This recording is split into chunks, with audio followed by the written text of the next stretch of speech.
I just dreamt of Spool Swamp out west. Something is afoot there, but I can see no more.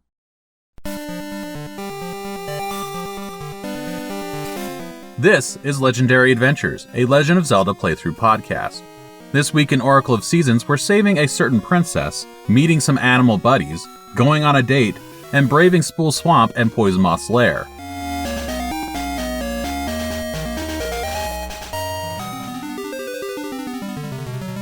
But before we get to all of that, let's talk a bit about secrets. In the center of Horon Village, there is a fountain. In a linked game, there is a girl dressed in red who stands by this fountain. She recognizes Link from his statue in Lina. In honor of their meeting, she teaches him the secret to happiness. This is a password, and it's one of a number of secrets or passwords hidden throughout the game. People with connections to Labrina will give us a password and then ask us to share it with a character in Oracle of Ages. The secret the girl gave us is supposed to be shared with a stray fairy in the fairy's woods. We got another secret from a great fairy in a cave right next to the second dungeon in the last episode. She wants us to share her secret with Tingle. After getting the secrets, we can boot up Oracle of Ages and load our save game to find that for the first time ever we can play a Zelda game post-campaign. It is different from the second quest that we saw in the original Legend of Zelda, or the Master Quest that was eventually released for Ocarina of Time. We can explore the land that we've saved and see how it's changed since we saved it. We'll notice that there are actually two statues of Link in Lina now. One next to the Maku tree, which we saw during the game's credits, and one in the river replacing a mermaid statue that once stood there. Blossom and Bippin's home is now empty because they moved to Holodrum, and a number of other characters have shifted around. Heading to the fairy's woods, we can share the secret of happiness with a blue stray fairy in the woods. For sharing the secret, it gives Link a heart container, and a second secret to unlock the same prize in Holodrum. We then head to Tingle and share the fairy's secret with him. He admits that it's cooler than any secret he knows and gives Link a second expansion to his seed satchel, and a secret to unlock the same prize in Oracle of Seasons. We can also visit Vasu Jewelers and get a secret from Red Snake. This secret allows us to transfer our ring collection from Oracle of Ages to Oracle of Seasons. After sharing the secrets that we've learned and noting all the new secrets that we've received, we can return to Oracle of Seasons. Within the Oracle titles, there are three Oracles: Din, the Oracle of Seasons, Nehru, the Oracle of Time, and Farore, the Oracle of Secrets.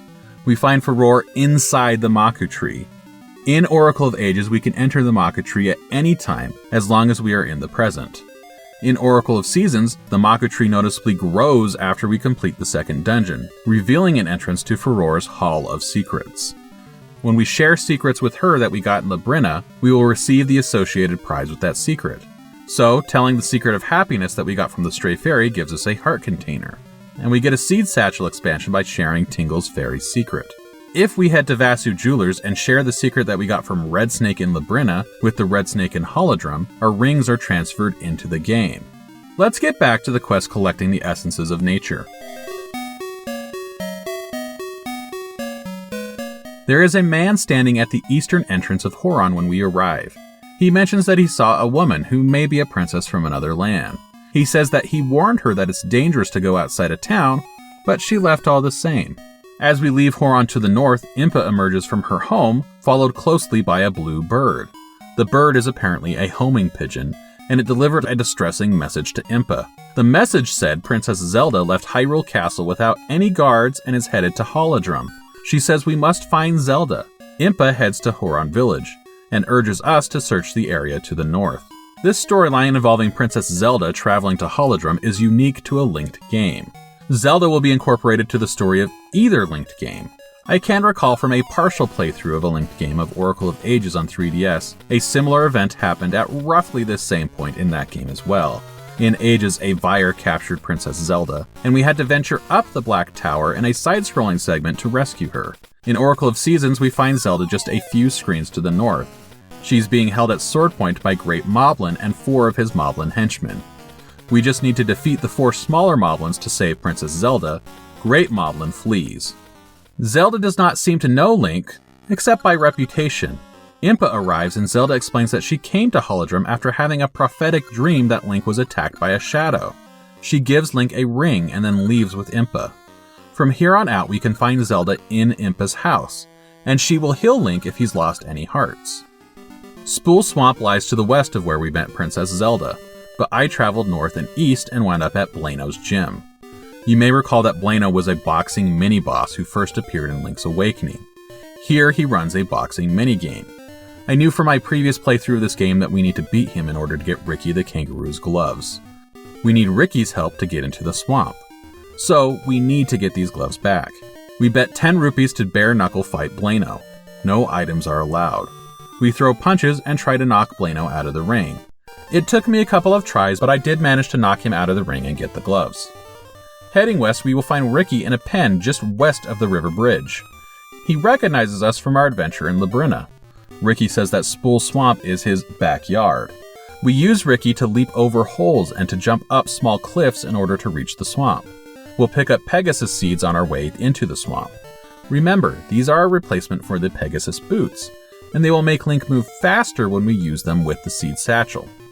Along the way to the swamp, we find the villa of Madame Rule. She has a pool of water inside her home, but still complains of heat. We will make the trade with her as part of the Straw Millionaire style quest later in this game. At this point, I still had not found who kicks off the quest. Of note, in a linked game, we will also find Queen Ambi inside Madame Rule's villa. Ambi explains that she's on an eye-opening journey to other lands and times. She's traveling alone, but had the help of Nehru to travel forward to the present and to come to Holodrum. The dungeon is located inside a reservoir within Spool Swamp. A floodgate holds water in, and we can't navigate the deeper water at this point, so we can't reach the entrance. The floodgate keeper says that he lost the key to operate the gates. There are pools of water both outside and inside his house. Inside his house is also a switch. When we hit the switch, the water drains, revealing a key. We're told that we can reach the keyhole through the puddle outside. A small pool of water next to the house also drained, revealing a staircase. We use the Pegasus seeds to cross a bridge in the cave beneath the floodgate home. It takes us to the west side of the reservoir. Here we find Sakura the Prophet. He says it's time that we got another season's power. At this point, it kind of seems like we're going to keep running into Sakura throughout our adventure, but this is actually the last time that we will see him outside of Horon Village. We use the key to open the floodgates and drain the reservoir. The water's now low enough to walk through, and we can walk through the water to the south. As we do, we come across Dimitri the Dodongo. 3 moblins have him cornered, and they plan to sell him. We pay the moblins 80 rupees to make them leave and rescue Dimitri once again. Remember, I selected Dimitri as my permanent animal buddy in my playthrough of Oracle of Ages, which is why we run into him here. He thanks us for rescuing him and gives us a flute to call him from anywhere on the overworld. Dimitri is a strong swimmer. He can even swim up waterfalls, but he moves slowly on land. We can pick him up and carry him with the power bracelet to move faster on land and throw him over holes as needed. With Dimitri's help, we will find another portal to Subrosia. Once underground, we find that the Subrosians are all abuzz. Rosa the pop star is in this area of the underground land. Many of them are searching for a special item that they hope will win them a date with her. We can find Rosa in an isolated spot at the beach. She tells us she wants to explore the temple, but lost her favorite ribbon and she won't go anywhere without it. We dig up the beach and find a star-shaped ore. Traveling north of the beach, we can find the Subrosian Market. This shop sells a variety of items, but it's clear the proprietor doesn't know what he's selling. We're told many of the items were found at the temple. Among the items on sale is a ribbon, much like the one Rosa lost, and a piece of heart. We get the ribbon by trading the star-shaped ore. The piece of heart costs 20 ore chunks and 10 ember seeds. I bought both. We give the ribbon to Rosa and she agrees to go on a date with us. The setup of meeting Rosa on a beach and traveling with her on a date seems to be kind of a callback to Marin and Link's Awakening, but this is a much lighter and ultimately less impactful affair. Rosa carries a key that can unlock any lock. We use it to take a shortcut to the temple and to open a door on the Spirit of Summer's tower.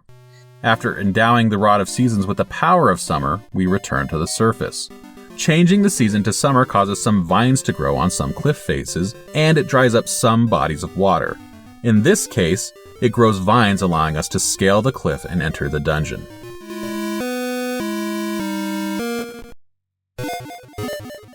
This is Poison Moth's lair.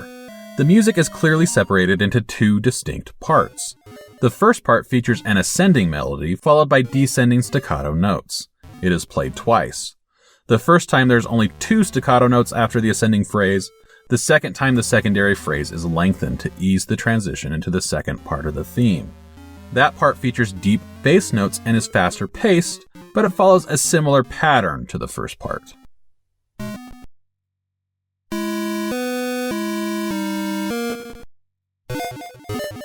The dungeon spans 2 floors. The ground floor is shaped like a moth. I'm unclear on what the second floor is supposed to be shaped like. It's a loop that's rounded at the top and flat on the bottom. A single room, the boss room, juts out just above the others in the center of the flat portion of the loop. We start at the bottom of the left wing of the moth. The path forward will take players through the body of the moth and into the right wing. We will encounter spiked turtle enemies, making a shield a must. I'm glad I bought one from a Deku Scrub just prior to entering the dungeon.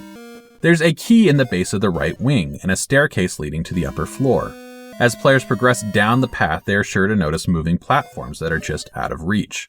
Players who played through Link's Awakening or Oracle of Ages should be able to recognize this as a sign that we will get Rock's Feather within this dungeon.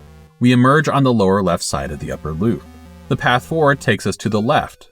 We have to solve a color-based puzzle that would be at home in Oracle of Ages. We move gray and red statues to make a room symmetrical and move forward.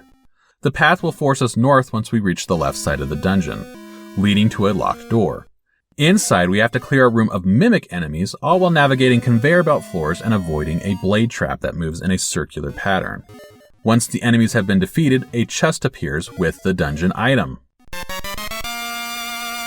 Now we can jump with Rock's Feather. We need to head back to those moving platforms which we saw that were initially out of reach. The first of these is just outside the room where we got the item. We can jump over a gap and fall down a hole to reach an otherwise inaccessible level of the lower floor. We need to apply some 3D thinking here. We pass through a side-scrolling area to reach the left antenna of the moth. Here we're introduced to another mechanic unique to Oracle of Seasons: trampolines. We can use these to leap up to the floor above, but only if the trampoline is positioned in the correct spot. Here in the antenna, there are clearly marked squares on the floor, letting us know where to place the trampoline. We cross the upper rooms of the second floor and descend into the right antenna, and then use a second trampoline. We leap back up to the second floor to snap up a small key, before we return to the right wing on the lower floor. Using Pegasus Seeds together with Rock's Feather, we can leap over a crumbling floor to reach the mini-boss inside the lower room of the body. The mini-boss is actually 3 squids, though you wouldn't know it at first. There are 8 small pools of water in a circle pattern near the center of the room. The squids will emerge from these pools, but we will only see the top of their heads down to their eyes when they emerge. Their heads open and shoot a fireball at Link. These squids can't be damaged while they are inside their pools of water. We must pick them up with the power bracelet and throw them away from a pool so that we can land hits with the sword. Defeating all 3 squids awards a fairy and a portal to the entrance. A staircase back up to the second floor also appears. The stairs lead to a previously inaccessible part of the flat portion of the upper loop. We follow this path to the left and up onto a raised area. We use some specially marked platforms to jump gaps without using Rock's Feather.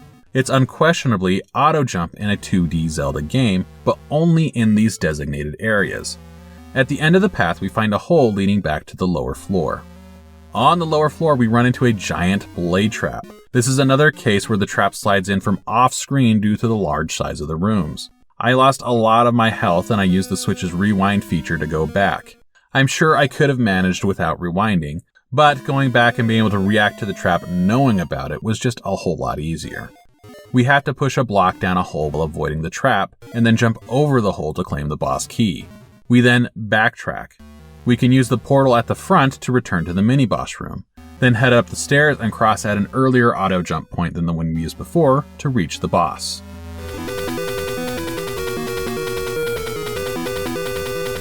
The boss is a giant moth. We fight it in an arena which features 2 platforms suspended above a void.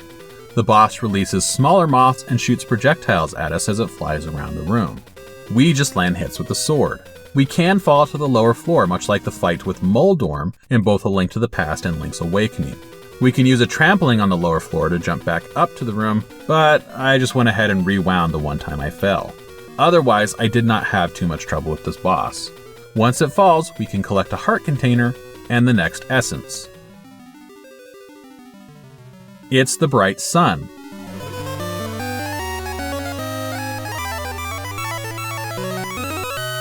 We're told shoots grow quickly under the light of the bright sun. The Magu tree contacts us and points us to the mountain above Sunken City. We'll head there next week. If you want to follow along, please subscribe. If you've already subscribed, thank you. I am happy that you like what I'm doing enough on this podcast to follow along.